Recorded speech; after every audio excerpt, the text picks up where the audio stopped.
শুভ্র ভাইয়া আমাদের ভার্সিটি নামিয়ে দিয়ে চলে গেল তার অফিসে। আমরাও হাসি মুখ নিয়ে ভার্সিটির ভিতরে প্রবেশ করলাম। এমন সময় আমাদের সামনে আসলো দিহান। ও আমাদের ক্লাসমেট, বলতে গেলে আমরা ভালো বন্ধু। ও আমাদের সামনে এসেই বলল, কি সাতচুন্নিরা, তোরা এতদিন কোথায় ছিলি? কোনো খোঁজ খবরই নেই। দিহানের কথা শুনে তানিশা রেগে বলল, ওই তুই আমাদের ছাত্রুন্নি বলিস কেন? তোমাদের কি ছাত্রুন্নির মতন দেখতে? তানিশার কথা শুনে দিহান হেসে বলল, রোদেলাকে না হলেও তোকে একদম ওই রকমই দেখতে। তুই কি বললি? দিহান্নার বাচ্চা, আজকে তোর একদিন কি আমার যে কয়দিন লাগে।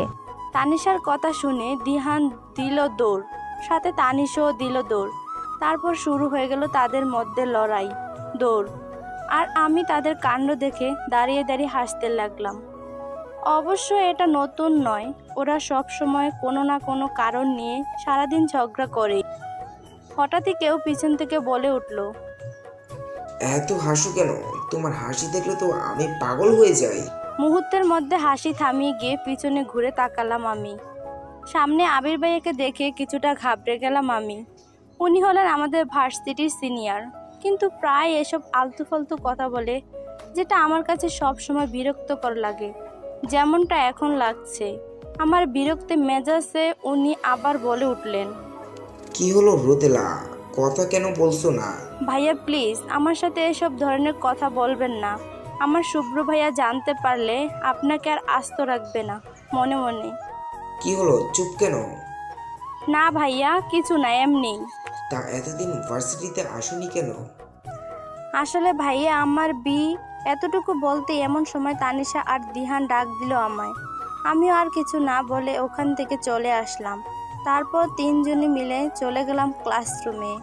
আজকের মতো সব ক্লাস শেষ করে বাড়ি ফেরার উদ্দেশ্যে রওনা দিলাম আমি আর তানিশা।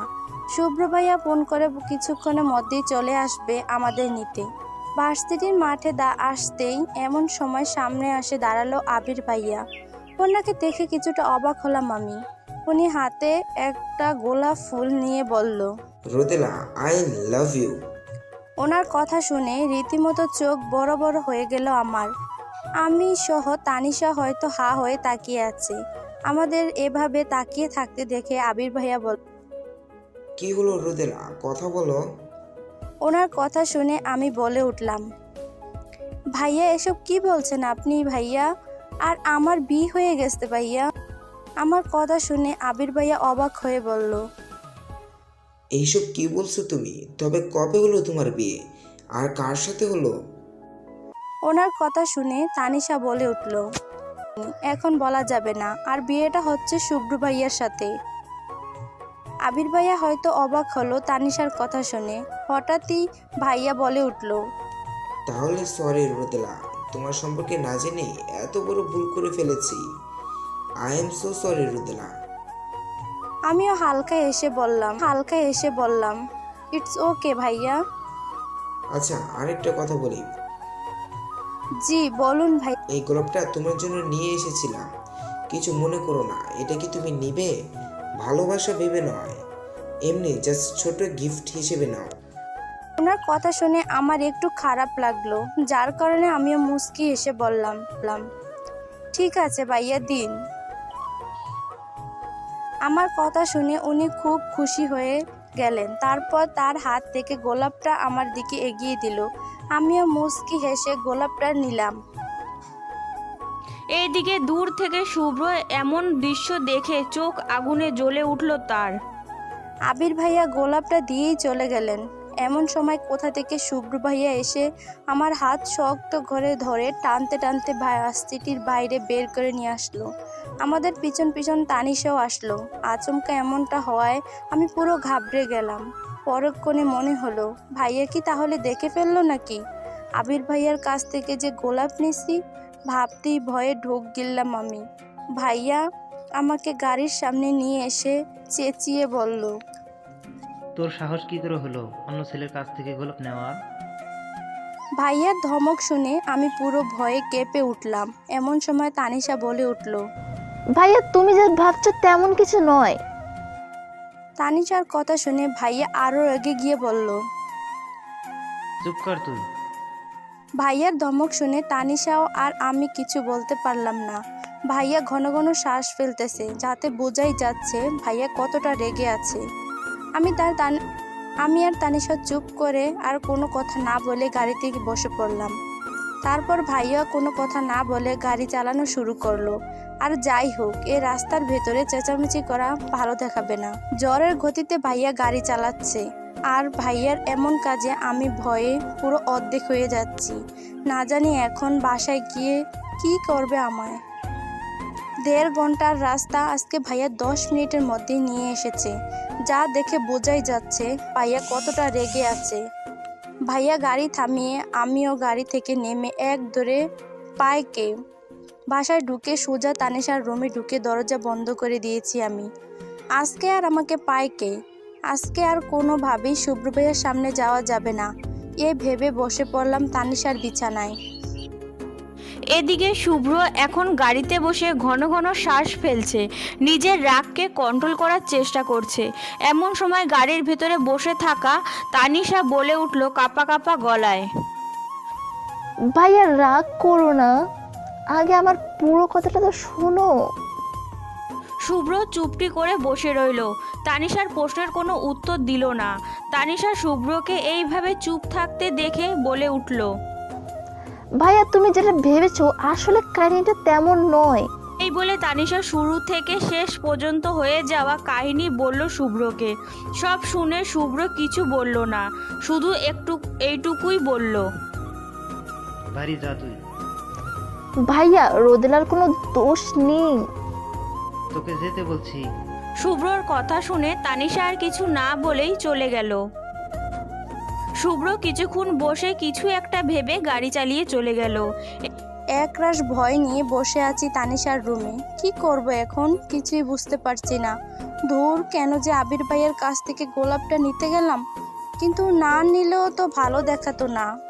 কিন্তু এখন কি করব? শুভ্র ভাইয়া এখন আমায় কি করবে কে জানে, না জানি কতটা রেগে আছে। এমন সময় দরজা টোকা দিল কেউ। সাথে সাথে ঘাবড়ে গেলাম আমি। বিছানা থেকে উঠে ধীরে ধীরে দরজার কাছে গিয়ে যেতেই তানিশা বলে উঠল, রোদেলা দরজা খোল, আমি আসছি। তানিশার কথা শুনে ছোট্ট একটা নিঃশ্বাস নিয়ে দরজা খুলে দিলাম। ও ঢুকতেই আবার দরজা বন্ধ করে দিলাম। আমি তানিশার দিকে তাকিয়ে বললাম, বোন, এখন আমার কি হবে? এ বলে চলে গেলাম ওয়াশরুমে। আমি কেমনে বলুম? তানিশার কথা শুনে আরো ভয় পেলাম আমি। তারপর চুপ করে বিছানায় বসে রইলাম আর ভাবছি ভাইয়ার সাথে কি কি করতে পারে। তানিশার রুমে পায়চারি করছি আমি, আর তানিশা বিছানায় বসে মোবাইল গুতাচ্ছে। ইচ্ছে তো করছে কিছু একটা দিয়ে মেরে মাথা পাঠিয়ে দেই। সারাদিন শুভ্র ভাইয়া বাড়িতে আসেনি, না জানি কোথায় গেছে। এদিকে কি করব না করব কিছুই বুঝতে পারছি না আমি। এমন সময় দরজা নক করলো মামুনি। আমি গিয়ে দরজা খুলে দিলাম। দরজা খুলতেই মামুনি বলল, তাড়াতাড়ি খেতে হয়। আমি কাঁপা কাঁপা গলায় জিজ্ঞাসা করলাম, মামুনি, শুভ্র ভাইয়া আসেনি? না, আসেনি, আজকে তার দেরি হবে, কোনো এক কাজ আছে তাই। এই বলে মামুনি চলে গেল। মামুনির কথা শুনে আমি মনে মনে প্রচুর খুশি হলাম। তারপর খুশি মনে আমি আর তানিশা চলে গেলাম ডিনার করতে। ডিনার শেষে টেবিলের পাশে বসে আছি। এখন ঘুমাবো কোথায়? তানিশার বাচ্চা তো রুমে যেতেই দেবে না, এখন তো ওই রুমে যেতেই হবে। এমন সময় মামুনি বলে উঠল, কি হলো, বসে আছিস কেন? যা রুমে গিয়ে ঘুমিয়ে থাক, শুভ্রর ফিরতে দেরি হবে, তুই গিয়ে ঘুমিয়ে পড়। আমি আর কোনো কথা না বাড়িয়ে চলে গেলাম শুভ্রর রুমে। রুমে ঢুকতেই সোজা বিছানায় শুয়ে পড়লাম। ভয়ে হাত পা ঠান্ডা হয়ে যাচ্ছে আমার। ঘুম আসছে না। অতিরিক্ত ভয়ে থাকার ঘুম আসে নাকি? বেশ কিছুক্ষণ নড়ে চড়ে কাটিয়ে দিলাম, তারপরও ঘুম আসছে না। ঘড়ির দিকে তাকিয়ে দেখলাম রাত 1টা বাজে। শুভ্র ভাইয়া এখনো আসেনি। কেমন যেন টেনশন হচ্ছে আমার। এমন সময় দরজার খোলার আওয়াজে নড়ে চড়ে বসলাম আমি। শুভ্র ঢুলতে ঢুলতে রুমে প্রবেশ করলো। রুমে ঢুকেই দরজা বন্ধ করে দিয়ে সোজা আমার দিকে এগোতে লাগলো। চোখ তার পুরো লাল হয়ে গেছে। দেখেই বুঝতে পারছি ভাইয়া ড্রিঙ্কস করেছে। ভাইয়া এভাবে আমার দিকে এগোচ্ছে কেন? ভয়ে ঘাবড়ে গেলাম আমি।